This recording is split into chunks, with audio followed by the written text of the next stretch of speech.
Good morning, ladies and gentlemen, and welcome to the D-Wave second quarter 2024 earnings call. At this time, all lines are in a listen-only mode. Following the presentation, we will conduct a question-and-answer session. If at any time during the call you require immediate assistance, please press star 0 for the operator. This call is being recorded on Thursday, August 8, 2024. I would now like to turn the conference over to Kevin Hunt from Investor Relations. Please go ahead. Thank you and good morning. With me today are Dr. Alan Baratz, our Chief Executive Officer, and John Markovich, our Chief Financial Officer. Before we begin, I would like to remind everyone that this call may contain forward-looking statements and should be considered in conjunction with cautionary statements contained in our earnings release and the company's most recent periodic SEC report. During today's call, management will provide certain information that will constitute non-GAAP financial and operational measures under SEC rules, such as non-GAAP gross profit, non-GAAP gross margin, non-GAAP adjusted operating expenses, adjusted EBITDA loss, and bookings. Reconciliations to GAAP financial measures and certain additional information are also included in today's earnings release, which is available in the Investor Relations section of our company website at www.dwavequantum.com. I will now hand over the call to Alan. Good morning, everyone, and thank you for joining us today. I'm excited to share our Q2 business results with you as we continue to see positive momentum across the business. The world is waking up to the fact that annealing quantum computing is here now, and it's driving measurable outcomes for our commercial, government, and research customers. We believe that D-Wave is single-handedly, and I've said this before, single-handedly creating the market for commercial quantum computing. Let me illustrate our momentum with a quote from IDC analyst Heather West, who recently wrote, and I quote, "Because D-Wave Quantum's quantum annealer is specifically built for solving optimization problems, some may argue that the quantum annealer is limited in the type of problem that it can be used to solve. However, optimization problems are one of the most prevalent problems found in all industries. Hence, D-Wave Quantum's technology provides an access point for all end users that are interested in using quantum computing to gain business value both today and into the future." Again, that's from IDC analyst Heather West. So there is rapidly growing recognition of the value and potential of D-Wave and its unique annealing quantum computing solutions to, one, streamline and optimize business processes, including applications like workforce scheduling, vehicle routing, and resource allocation, and two, fuel important research breakthroughs in areas like material science. And there is a growing realization that annealing quantum computing can deliver results in these areas today, not 5 or 7 years from now, but today. For example, we're being invited to engage in an increasing number of government meetings and conferences to provide government personnel with a better understanding of the capabilities of quantum computing technologies today and in the future. We're also seeing an increase in third-party scientific papers highlighting our annealing quantum computing technology and its capabilities. Lastly, we're hearing from more and more customers from both the private and public sectors that they've tried quantum computing solutions but need to work with D-Wave, the quantum vendor that has real, scalable, and production-grade commercial solutions today. Customers have indicated that abysmal availability and reliability from other quantum vendors are huge pain points and a block for accelerated adoption. We believe that only D-Wave is able to provide the commercial-grade systems and services to solve real-world, large-scale problems at the speeds needed right now. I'd like to now walk through a few key business highlights, starting with product and technical advancements. Last week, we announced a quantum AI product development roadmap that extends D-Wave's Leap quantum cloud service to incorporate AI and machine learning. Our efforts will focus on helping customers address AI ML workloads, including pre-training optimization, more accurate and efficient model training, and opening new AI business use cases that require the integration of AI and business optimization. This effort is in direct response to growing demand from our customers as the broader industry is confronting a computing crunch. The amount of compute and the associated energy costs needed to satisfy a growing set of AI and ML use cases is rapidly escalating. Our quantum AI solutions aim to leverage annealing quantum computing's ability to solve optimization problems to help customers achieve better, faster, cheaper, and more energy-efficient AI and ML solutions. The opportunity for D-Wave could be massive, and more importantly, the benefit to our customers could be transformative. As part of the Quantum AI Product Roadmap Initiative, we recently announced a significant expansion to our commercial partnership with Zapata AI. Our extended collaboration is designed to accelerate the development and delivery of integrated quantum and generative AI solutions in D-Wave's Leap cloud platform. The expanded agreement leverages Zapata's universal generative AI software for rapid development and builds on D-Wave's Leap real-time quantum cloud service to support quantum, hybrid quantum, and even pure classical AI solutions. Together, our joint development work will focus on improved and more energy-efficient model training, more performant models, and the synergistic use of generative AI and quantum optimization. It is an important piece of our overall quantum AI strategy. On the system side of our business, we shared that we are placing a second Advantage quantum computer in the U.S. This will mark the fourth production quantum computer in the Leap quantum cloud service. We're thrilled that the system will reside at Davidson Technologies' new global headquarters in Huntsville, Alabama. I was actually just down in Alabama with Dale Moore and his team from Davidson at the Space and Missile Defense Symposium event, talking about the significance of this system placement, especially to the U.S. government. The system will eventually be housed in a secure facility that could run sensitive applications using our quantum technology. This is an important development in our partnership with Davidson as we collaborate to accelerate quantum computing adoption among government agencies, especially in the areas of national security. We're also making noteworthy progress on our path toward delivering the 7,000 plus qubit Advantage 2 product. We are nearing completion of calibrating a 4,800 plus qubit Advantage 2 processor following the launch of the 1,200 plus qubit Advantage 2 prototype earlier this year, which is available for customer use now in our Leap quantum cloud service.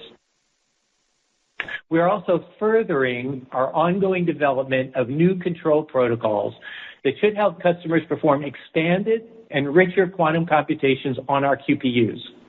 I'll highlight a few examples. The first is fast anneal. As discussed during our Q1 earnings call, we introduced our powerful new fast anneal feature in April to help users perform quantum computations at unprecedented speeds, thereby reducing the impact of external disturbances such as thermal fluctuations that can hinder quantum calculations.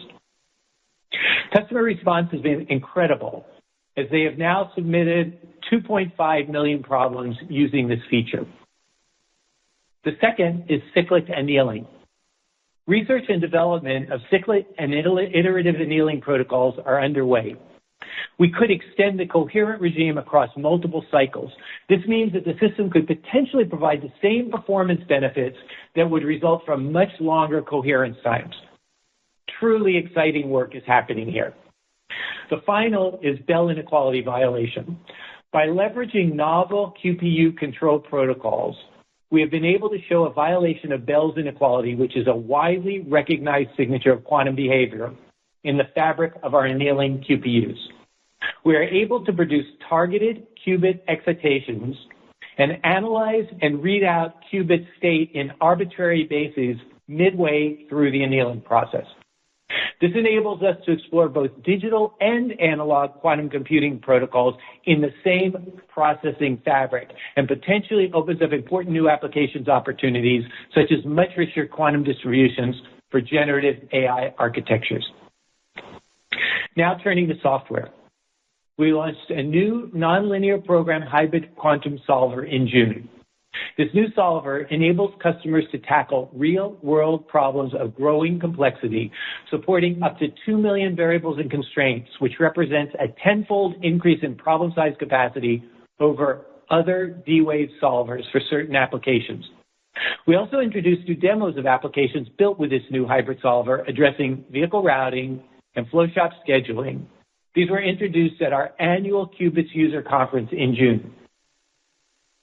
The new hybrid solver is part of our expanding set of commercial quantum optimization offerings, supporting the aggressive go-to-market growth strategy that we announced earlier this year.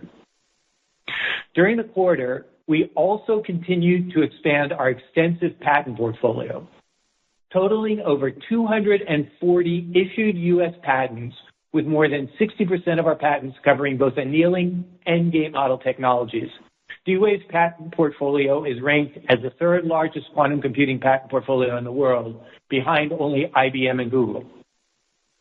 So as you can see, we've been remarkably busy with technology and product development, delivering new solutions that are 100% focused on providing customer value. It's not innovation for innovation's sake, but rather development that helps our customers solve problems of even greater complexity in ways that are better, faster, less costly, and more energy efficient. And speaking of customers, let's switch gears and discuss commercial momentum.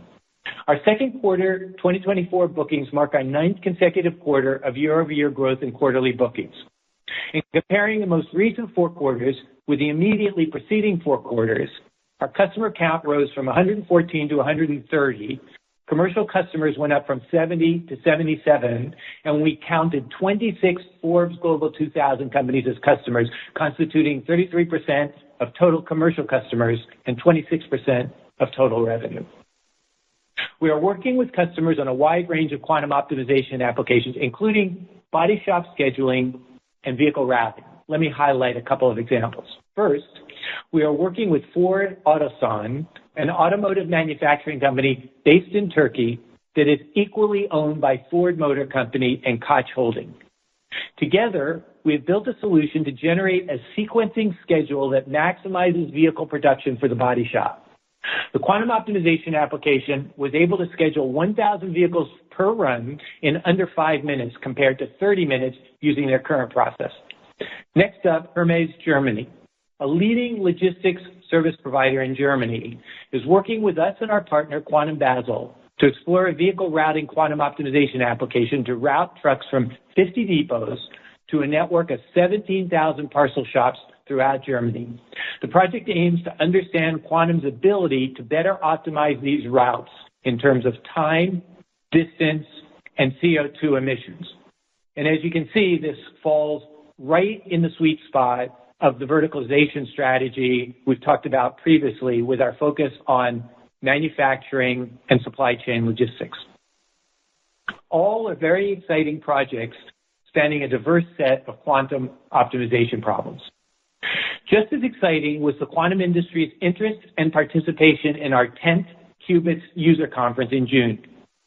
More than 600 attendees representing 452 organizations from 50 countries participated live or virtually. An incredible turnout for the ecosystem of D-Wave and annealing quantum computing supporters. This year's theme was fittingly Success Powered by Quantum, and we are excited to see an impressive group of organizations on stage sharing their stories of impact using D-Wave technology. This included Los Alamos National Lab, MasterCard, SAS, Davidson Technologies, Quantum Basel, Zapatum AI, Unisys, and more. The energy was palpable, with attendees inspired by these real-world successes and expressing their excitement for what we are building in our D-Wave quantum computing. Quantum community. I think everyone was equally inspired by my dramatic reading of a reimagined version of The Tortoise and the Hare, as I donned a smoking jacket and shared the story of D-Wave serving as the measured, unflappable turtle winning the quantum race. If you haven't seen it, check out my Qubits keynote on YouTube. So we are clearly witnessing growing awareness and interest in our solutions in the commercial sector, but that's not all. We're also seeing similar traction in the government sector. This quarter, we saw an uptick in D-Wave interest from a number of major government organizations and companies that service the public sector to build applications that showcase how quantum computing can address critical public sector and national security challenges. Policymakers continue to expand government programs to encompass near-term applications, as well as support for quantum annealing and quantum classical technologies. Additionally, Congress is beginning to move policy which supports establishing testbed programs exploring the intersection of AI with other emerging technologies like quantum computing. Let me highlight another sign of increasing interest in our technology. We've seen double-digit enrollment growth for our quantum training courses in the first 6 months of 2024 compared to the same period in 2023. Enrollment in the Quantum Programming Core course increased by 53%, and combined enrollments for our Core plus Foundations for Quantum Programming increased by 85%. We believe this underscores a growing global movement to train workers to keep pace with the rapidly increasing adoption of quantum computing and specifically D-Wave's technology. John will walk you through the financials in just a minute, but there are two financial related items that I wanted to call out. First, D-Wave has joined the Russell 3000 Index. As you all know, Russell indices are used by investment managers and institutional investors for index funds and as benchmarks for active investment strategies. Our inclusion in this group is an honor, and will greatly increase visibility among the global investor community for the innovative quantum solutions we are bringing to market. And second, we are pleased to share that we ended the quarter with more than $50 million in cash, one of the company's highest quarter-end cash balances in history. It's been a solid quarter with impressive product innovations and customer adoption of these new products. Customers are clamoring to put these solutions to use in their operations. That appetite is evident in our commercial traction, government public sector interest, and market position. With that, I'll hand the call over to John to provide a review of our second quarter and first half 2024 results. John? Thank you, Alan, and thank you to everyone taking the time to participate in today's call. In my review of the second quarter and first half results, I will be providing non-GAAP operating metrics, including bookings, as well as non-GAAP financial metrics, including non-GAAP gross profit, non-GAAP gross margins, non-GAAP adjusted operating expenses, and adjusted EBITDA loss, as we believe these metrics improve investors' ability to evaluate our underlying operating performance. These measures are defined in the tables at the bottom of today's second quarter earnings press release, with the non-GAAP financial metrics, for the most part, adjusting for non-cash and non-recurring expenses. Revenue for the second quarter of fiscal 2024 totaled $2.2 million, an increase of approximately $500,000 or 28% from the second quarter of fiscal 2023 revenue of $1.7 million. Bookings for the second quarter totaled $2.7 million, an increase of approximately $200,000 or 6% from the second quarter of 2023 bookings of $2.5 million. The $2.7 million in second quarter bookings represents D-Wave's ninth consecutive quarter of year-over-year growth in quarterly bookings. There are two noteworthy developments that I would like to highlight with respect to our bookings and bookings trend. One, our sales organization is currently undergoing a transformation under the new leadership of Lorenzo Martinelli, who joined D-Wave as Chief Revenue Officer several months ago. Lorenzo is focused on expanding the size of the sales organization, as well as aligning the sales organization's capabilities and expertise with our vertical market focus that encompasses manufacturing, supply chain logistics, and government, with a specific focus on 4 quantum market categories: optimization, AI, research, and infrastructure. The entire go-to-market organization has been intimately involved with the organizational up-leveling, which has had some impact on near-term sales productivity. We are planning on completing this transformation by the end of this year. Second, the composition of our bookings in the first half of the year has trended towards larger, longer-term, higher-margin QCAS contracts that has changed the recent historical bookings to revenue relationship, providing an incrementally greater line of sight to our future year revenues and gross margins. Between the end of the fourth quarter of 2023 in the end of the second quarter, our revenue backlog increased by $3.1 million, or 64%, from $5 million to $8.1 million, with the composition of the backlog shifting as follows. As of the end of December, 73% of the revenue backlog was expected to be recognized in the following 12 months and 27% thereafter, whereas as of June 30th, 42% of the revenue backlog was expected to be recognized in the following 12 months and 58% thereafter. Furthermore, QCAS as a percentage of the revenue backlog increased between the two periods. Our revenue backlog disclosure can be found in the remaining performance obligations footnote number 3 for the financial statements set forth in our second quarter Form 10-Q that will be filed with the SEC after market close today. With respect to customers, we continue to broaden and diversify our customer base across commercial, government, and research customers. In comparing the most recent 4 quarters with the immediately preceding 4 quarters, D-Wave had a total of 130 customers compared with a total of 114, 77 commercial customers compared with 70 commercial customers, with the commercial customers including 26 Forbes Global 2000 customers compared with 22 Forbes Global 2000 customers, with these Forbes Global 2000 customers constituting 33% of the total number of commercial customers over the last 4 quarters. With respect to commercial traction, in comparing the most recent 4 quarters with the immediately preceding 4 quarters, revenue from commercial customers increased by 35%, or $1.8 million. Commercial revenue as a percentage of total revenue remained relatively flat at 65.9% versus 66.7%. And revenue from Forbes Global 2000 customers increased by 50%, or approximately $900,000, with Forbes Global 2000 customers constituting 26% of total consolidated revenue.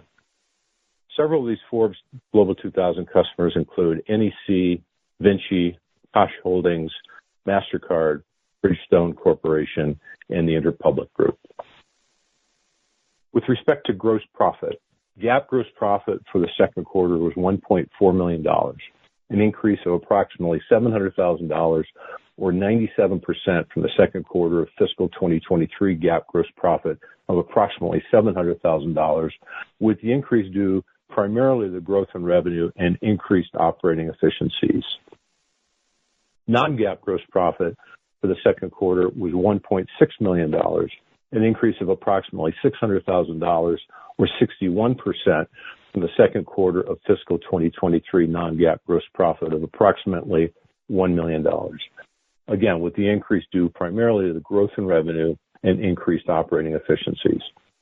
The difference between GAAP and non-GAAP gross profit and gross margin is limited to non-cash stock-based compensation and depreciation expenses that are excluded from the non-GAAP gross profit and gross margin. GAAP gross margin for the second quarter was 63.6%, an improvement of 22.3% from the second quarter of fiscal 2023 GAAP gross margin of 41.3%. Non-GAAP gross margin for the second quarter was 73.1%, an improvement of 15% from the second quarter of fiscal 2023 non-GAAP gross margin of 58.1%. With respect to operating expenses, the GAAP operating expenses for the second quarter were $20.2 million, a decrease of $1.4 million, or 6% from the second quarter of fiscal 2023 GAAP operating expenses of $21.6 million, with the improvement driven primarily by decreases of $1.7 million in third-party professional services and approximately $400,000 in non-cash stock-based compensation expense, partially offset by an increase of approximately $800,000 in marketing expenses. Non-GAAP adjusted operating expenses for the second quarter were $15.5 million, a decrease of approximately $400,000 or 3% from the second quarter of fiscal 2023 non-GAAP adjusted operating expenses of $15.9 million that reflects the company's continued focus on expense management. with the decline driven primarily by a decrease of approximately $800,000 in third-party professional services, $200,000 in fabrication and related activities, and $200,000 in insurance, partially offset by an increase of approximately $800,000 in marketing expenses. Again, the difference between GAAP operating expenses and non-GAAP adjusted operating expenses is primarily non-cash stock-based compensation expenses and depreciation and non-recurring expenses.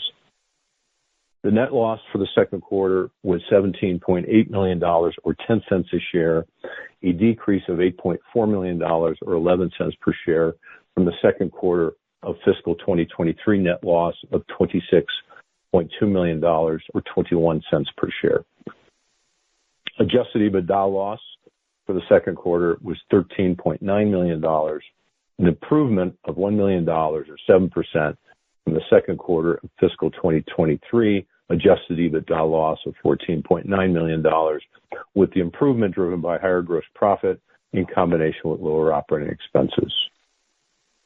Now I will address the operating performance for the first half of 2024.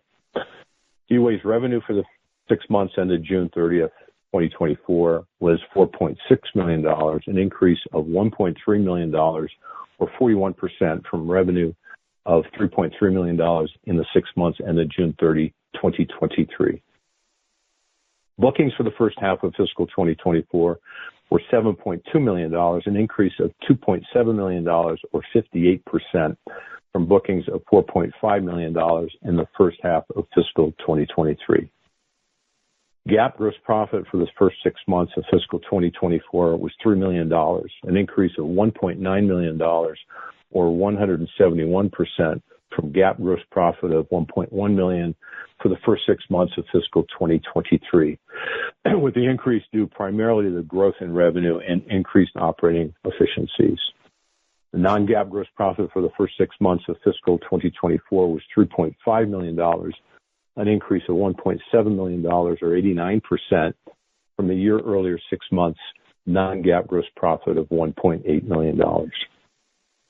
With respect to margins, GAAP gross margin for the first half of fiscal 24 was 65.6%, an increase of 31.4% from the 34.2% GAAP gross margin in the first half of fiscal 2023, with the increase due primarily to the growth in revenue and increased operating efficiencies.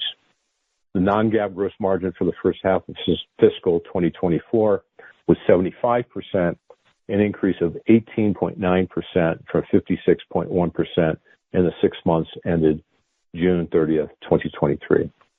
The difference between GAAP and non-GAAP gross profit and margin is limited to the non-cash stock-based compensation and depreciation expense that are excluded from the non-GAAP gross profit and gross margin. With respect to first half operating expenses, the GAAP operating expenses totaled $39.4 million, a decrease of $7.3 million, or 16%, from the GAAP operating expenses of $46.7 million in the first half of fiscal 2023, with the year-over-year decrease primarily driven by $3.5 million in non-cash stock-based compensation expense and $4 million in third-party professional services. Non-GAAP adjusted operating expenses for the first half of 2024 were $30.3 million, a decrease of $3.4 million, or 10%, from $33.7 million in non-GAAP adjusted operating expenses in the first half of fiscal 2023. Net loss for the 6 months ended June 30th, 2024 was $35.1 million, or 21 cents per share, compared with a net loss of $50.6 million, or 40 cents per share, in the 6 months ended June 30th, 2023.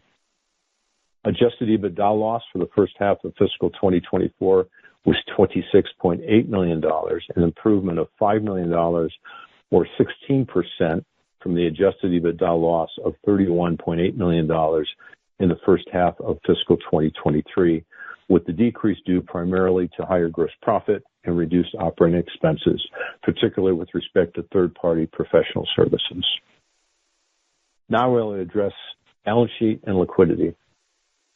As of June 30, 2024, D-Wave's consolidated cash balance totaled $40.9 million, an increase of $33.4 million, or 444% from the year earlier second quarter cash balance of $7.5 million. On April 12th of this year, D-Wave's $175 million S-3 shelf registration statement was deemed effective by the SEC. On that same date, the company's equity line of credit S-3 registration statement with Lincoln Park Capital Fund also went effective. As of the effective date, the company had $82.1 million in available stock issuance capacity under the equity line of credit, with the investment commitment running through October of 2025. As of June 30th, D-Wave had $61.8 million in available issuance capacity under the equity line of credit. D-Wave's ability to raise additional funds under the equity line of credit is subject to a number of conditions, including having a sufficient number of registered shares and D-Wave's stock price being above $1 per share. On May 31st, 2024, the S-3 registration statement was partially used for a $100 million at-the-market program.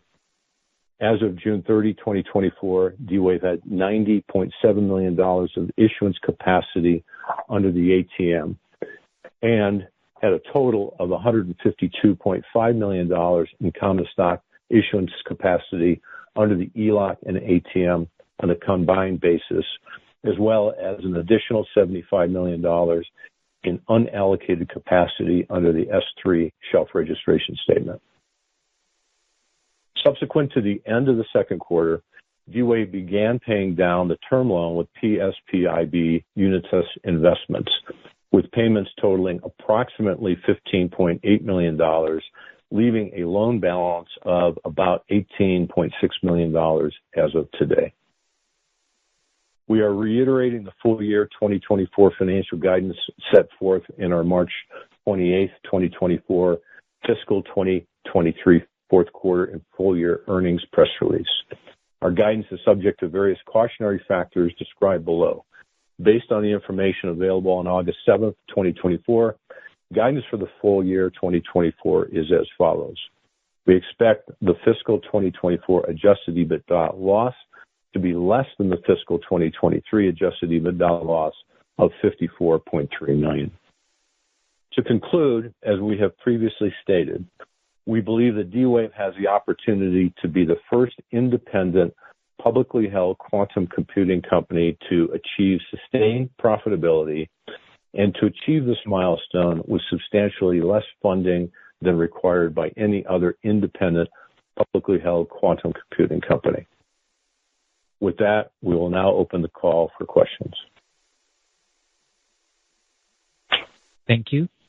Ladies and gentlemen, we will now begin the question and answer session. If you would like to ask a question, please press star followed by the number 1 on your touch-tone phone. You will hear a prompt that your hand has been raised. If you wish to decline from the polling process, please press star followed by the number 2. If you are on a speakerphone, please leave the handset before pressing any keys. Each participant can ask one question and a follow-up. If you have more questions, please rejoin the queue. One moment, please, for your first question. Your first question is from the line of Craig Ellis from B. Riley Securities. Your line is now open. Yeah, thank you for taking the question. And guys, congratulations on the technical and commercial progress as well as joining the Russell 3000. Nice to see. Alan, I wanted to start with just a follow-up to the point you made on AI developments and better understand what the roadmap progress and the Zapata partnership agreement mean for really the timing to broadening commercial engagement, since that's been one of the strengths of the company, and what some of the milestones are that we observers should keep in mind as you go down that path. Sure. Thanks, Craig, for the question. Actually, before I answer the question, I think I need to correct a misstatement that I made earlier, although John said it properly, that our cash balance at the end of the second quarter was a little over 40 million. I may have misstated it as 50 million, but 40 million is the correct number. So I just wanted to correct that. With respect to your question, Craig, so more and more of our customers are asking us, how we can, A, help to improve their AI machine learning initiatives, and B, combine AI and machine learning with our optimization capabilities.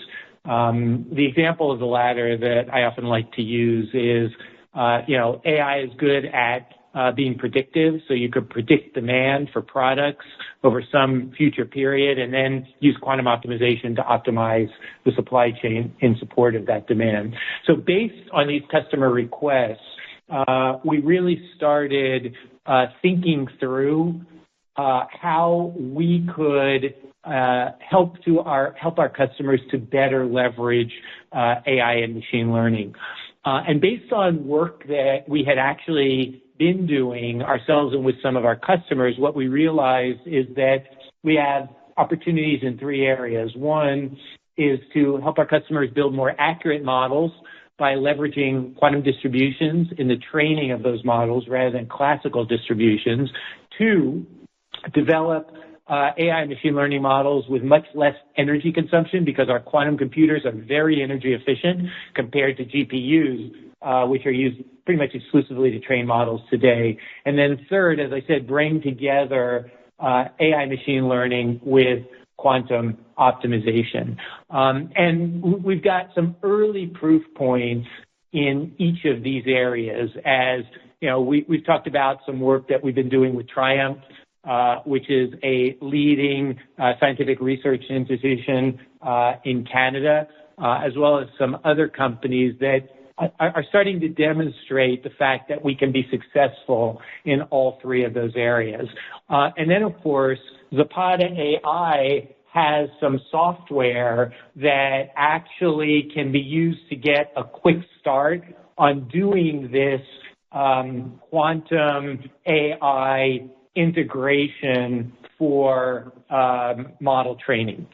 So essentially what the roadmap constitutes is A, enhancing the Leap Cloud service with more GPU capability so that, as soon as possible, our customers can leverage our Leap Cloud service, not just for quantum optimization, but also for AI model training, even if only classically to start. Then B, integrating the quantum computations with AI machine learning to kind of enable that integrated machine learning quantum optimization capability. And then finally, actually leveraging the quantum computers in support of doing the model training to be able to deliver better models. So that's essentially how we are focused on supporting our customers and rolling out capabilities through our Leap Cloud service. Yep, a lot there, and it makes sense. Thanks for that, Alan. And then, John, I just wanted to cycle back to the point on bookings and make sure I get the bookings math based on the numbers that you provided. So it sounds like with the increase in bookings, but the duration difference, we've got a sustained below 3 million forward 12-month visibility to bookings, so 3.2, 3.3 million of forward 12 months. But where we are today is that the visibility beyond that looks like it's up about 2.5 times versus 6 months ago, with about 5 million of visibility versus 2 million 6 months ago. Is that math correct? The numbers I referenced earlier, Craig, was a remaining performance obligations as of the end of June of $8.1 million, and I compared that to $5 million as of the end of the fourth quarter. So a $3.1 million increase, but the composition of those bookings changed rather significantly as a result of the longer-term QCAS bookings. And this is broken out, and this will be broken out in great detail in the Q that we'll file later today. Does that answer your question? It does, but it sounds like my math is right. Given the change in timing distribution, it means that with the big increase, a lot of that has occurred beyond 12 months to give people longer-term visibility on the business. Okay. Thanks, guys. Appreciate the help. I'll hop back in the queue. Oh, actually, let me sneak one more in. I didn't hear, John, a breakout between Craig, revenue and professional service. Craig, I apologize. We're starting to run late, so I think we're going to have to hold you to the two. Sorry. Let's go to the next question, please. Your next question is from the line of Quinn Bolton from Needham. Your line is now open. Hey, guys. Let me also offer my congratulations on the continued progress. Alan and John, you guys mentioned sort of the change in the Salesforce leadership and resulting changes to the sales organization. It sounds like it's had some near-term impact, and wondering if you see that impact really more affecting just the bookings activity. Has it actually impacted revenue? And you mentioned you sort of thought that it would, those effects would sort of dissipate by the end of the year. So should we infer that as we get into the fourth quarter and certainly into the first couple quarters of next year that you would expect an acceleration in bookings activity now that you have the Salesforce realigned? So obviously we're not giving guidance on bookings, but I think the fact that we are significantly ramping up staffing in the go-to-market arena and specifically bringing in skills in the areas John outlined, the verticals, as well as the application areas, that your characterization is reasonable. Perfect. And then I'll throw a technical question, but you mentioned the Bell's inequality violation, and it allows you to explore digital and analog quantum computing. Just what's, sort of, if you could, Alan, dumb it down for those of us that aren't quantum experts, what's the importance of that, especially sort of an analog versus digital capability? What does that bring to customers, or how does that allow you to expand the application use case of annealing? Yeah. So first of all, let me just take a second and say, when we say digital and analog, what I'm about to say is pretty close to accurate. It's not 100% accurate, but it's pretty close. Essentially, what we're saying is combining gate model type computation with annealing type computation all within our annealing fabric. Now, what's the significance of that? As I mentioned, the significance of that is that, it will allow us to generate quantum distributions that are, in some sense, richer than what we can generate with annealing exclusively. And that will have significant benefits in areas like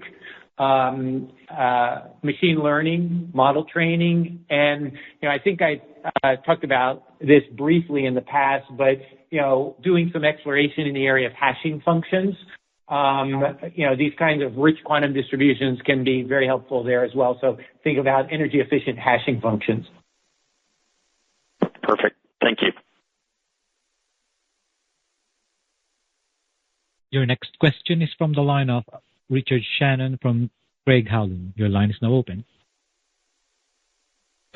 Well, great, Alan, John. Thanks for taking my questions. I'm going to follow up on some comments from John, but the question really is more for Alan here. John, you detailed some changes to the go-to-market sales force in the context of bookings and kind of changes there. I guess my question really for Alan here is, going back to the analyst event back in January, you talked about a goal of increasing, time to revenues and time to solution for customers here. Maybe you could give us context here on the Salesforce changes being made here.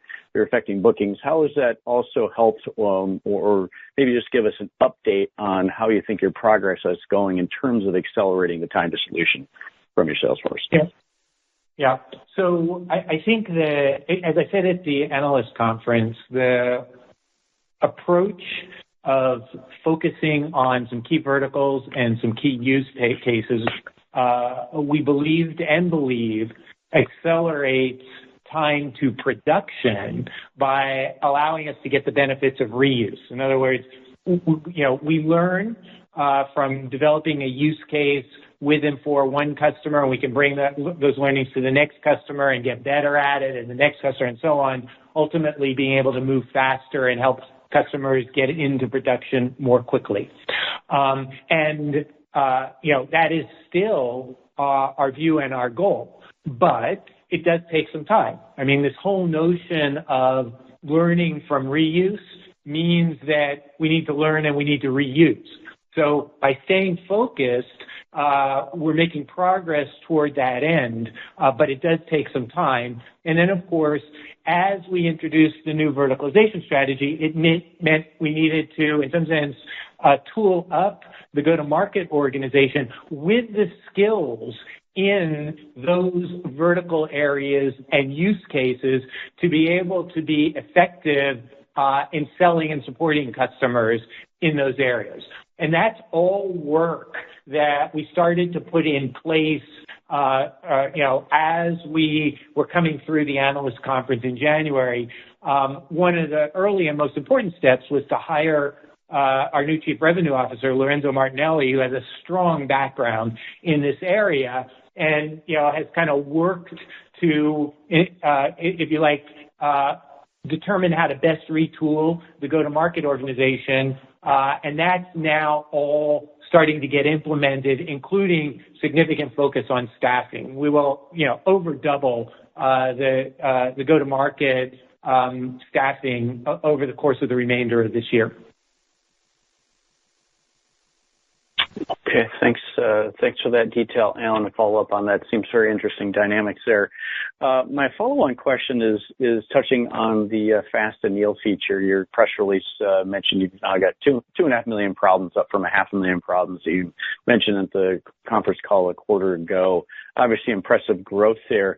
I guess maybe just it'd be interesting to hear some perspective on what this exactly means from both a sales and a technology seasoning perspective here. I'm guessing there's probably not much of any real sales associated with this, but maybe you can help us understand and what you expect from all these problems being submitted and how this helps advance your technology platform.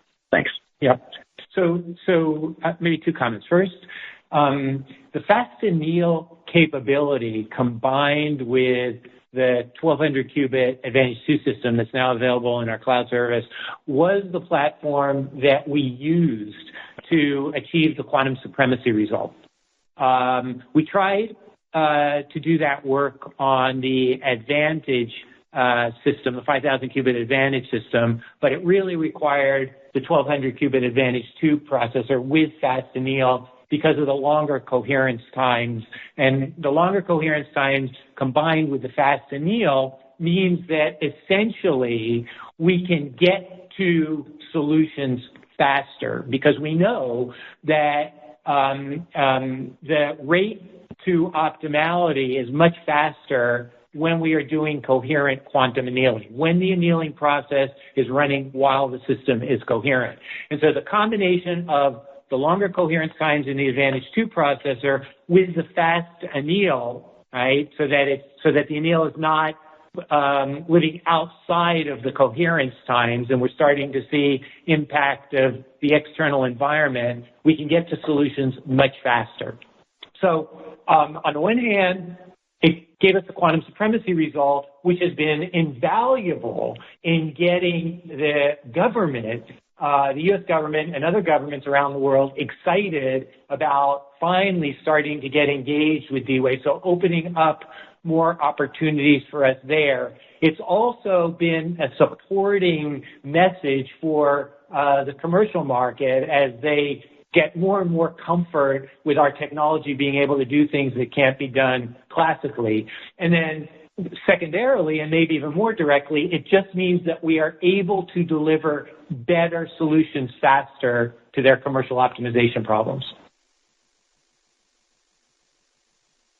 Great. Thanks for all that detail. I'm going to unpack that one a little bit later, but that's all the questions from you guys. Thanks. Thanks. Due to time, we will only allow one question, then ask you to rejoin the queue for the follow-up question. Your next question is from the line of David Williams from Benchmark. Your line is now open. Great. Thanks so much for taking my question here. I guess maybe for John, revenue was below expectation, I believe below where you guided, and you talked a little bit about this, but I'm just wondering if maybe you can help us understand how you typically expect maybe bookings to convert to revenue, and then how much of your business is generally turns business or business is captured during that quarter. Thank you. David, I think you stated revenue guidance, which for clarity, we have not provided any revenue guidance. We provided EBITDA guidance on the year. As I mentioned earlier, the composition of our bookings has changed rather significantly in the first half of the year, which has changed the historical relationship between bookings and when that revenue is recognized. As of the end of December, when we looked at our revenue backlog at that point, 73% of the revenue would be recognized in the subsequent 12 months. As of the end of June, that number had dropped to 42%, meaning that the balance, or 58%, is stretched out over the next couple of years. So the average contract term has lengthened rather significantly, and the bulk of that backlog is QCAS revenue, so the higher margin QCAS contracts. So that relationship is going to be a function of whatever the composition of the bookings is at any given point in time. Does that answer your question? It does. Thank you. Your next question is from the line of Suji De Silva from Roth Capital. Your line is now open. Hi, Alan. Hi, John. Congrats on the progress here. I'm curious on the new sales structure, if this will help improve or accelerate land and expand efforts at the customers, maybe a revenue per customer metric in the future might show there. And particularly, Alan, the verticals of optimization, AI, research, and infrastructure, I'm curious how those in particular are going to play out in terms of helping here. Thanks. Yeah. So actually the land and expand is working quite well. We've got currently 6 or 7 PS engagements in flight with commercial customers. I talked about Ford Otosan. I talked about Hermes. In the past, we've talked about Vinci. We've talked about MasterCard, and we are progressing all of those. And so we're feeling quite good, actually, about that component of the model. Once we get engaged and we start working with the customer through the professional services organization, the PS team is phenomenal. They're always delivering good results. And then, as a result, the customers start looking to, how do I move this into production, or what's the next application? So, all the changes that Lorenzo is making are, in some sense, more oriented toward growing the customer base as opposed to the land and expand. And with respect to AI/ML, again, this just simply makes, our capabilities richer and the applications more valuable in the verticals that we've already said we want to go after: manufacturing, logistics, especially logistics and government. Okay. Thanks, Al. Your next question is from the line of Harsh Kumar from Piper Sandler. Your line is now open. Actually, the last answer might chime into the question that I'm asking, but But Alan, I noticed that your bookings were up very nicely, and I was curious what kind of companies and markets or customers are signing up incrementally with you. In other words, what industries are showing most interest in signing up with your company? So, Harsh, it really does continue to focus on the verticals that we've talked about. We knew at the beginning of this year that those represented the low-hanging fruit, the areas where we thought we could deliver the most value fastest. And, we are having success in signing up those customers in those industries over other industries. It's just that we need to be even more effective, move even faster, and be signing up more customers, in a given period of time. But it is those areas with the notable addition of government. And there really has been a rapidly increasing interest from government in our technology, and that is opening up opportunities there for us as well. Got you. Thank you for the color. There are no we have 2 minutes left, so if we want to cycle back around, if Suji maybe, or David, I guess, would be next if you wanted to ask a second question.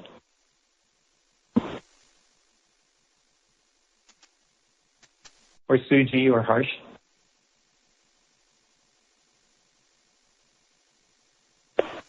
Hey, guys, can you hear me? Yep. Yes. Oh, great. Thanks for taking the follow-up here. Just kind of curious, Alan, if you could speak to, you've got some really nice innovation here, very solid on the technology front, but just kind of wondering how your customers view that, and if you could speak to maybe the key areas that resonate most, you think, as you're acquiring customers. Thank you. Yeah. So when we're talking about the use cases in the vertical areas, what they really care about is how well can we solve their problem.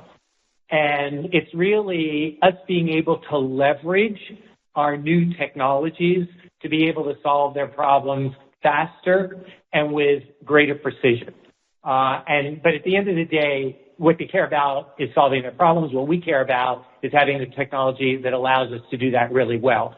If we're talking about government and research, they want to play with the technologies. I mean, that's really what's going on with all our competitors, right? It's basically governments playing with the technologies because can't really do anything useful with them. But now we've got some really exciting enhanced capabilities that is generating government and research excitement for us as well.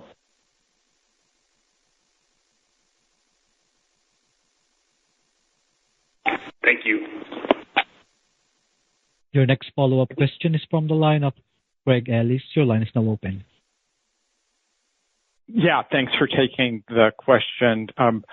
John, can you help us with the breakout of QCAS versus professional services in the quarter, even if qualitatively? Thank you. Sure. So for the quarter, QCAS revenue represented about 81% of the total revenue, whereas professional services represented 16%. Thank you. Okay, we're pretty much at time now, so let me just close out by saying that our second quarter results show continued progress and momentum on all fronts: revenue, liquidity, and technical advancements. There's rapidly growing awareness of annealing quantum computing and its ability to deliver business benefits today, and this is further strengthened by our product development activities in hardware, software, and quantum artificial intelligence. Our momentum as one of the few companies in the world leading the quantum transformation is evident, and we thank you all for your time today. Ladies and gentlemen, this concludes today's conference call. Thank you for your participation. You may now disconnect.